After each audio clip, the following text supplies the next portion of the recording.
நற்செய்தி வாசகம். இச்சிறியோருள் ஒருவரையும் நீங்கள் இழிவாக கருத வேண்டாம். மத்தேயு எழுதிய தூய நற்செய்தியிலிருந்து வாசகம். அதிகாரம் 18, இறைவசனங்கள் 1 முதல் 5, 10 முதல் 14.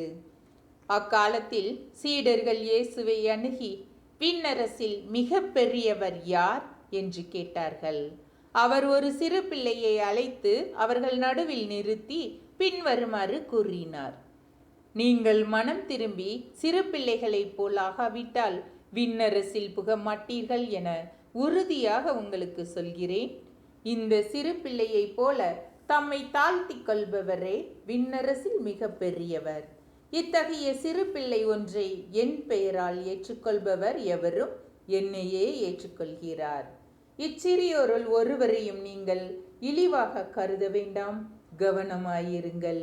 இவர்களுடைய வானதூதர்கள் என் விண்ணக தந்தையின் திருமுன் எப்பொழுதும் இருக்கிறார்கள் என நான் உங்களுக்கு சொல்கிறேன். ஏனெனில் மானிட மகன் நெறி தவறியோரை மீட்கவே வந்தார்.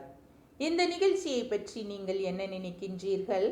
ஒருவரிடம் இருக்கும் 100 ஆடுகளுள் ஒன்று வழி தவறி அலைந்தால் அவர் 99 ஆடுகளையும் மலைப்பகுதியில் விட்டுவிட்டு வழி தவறி அலையும் ஆட்டை தேடி செல்வார் அல்லவா?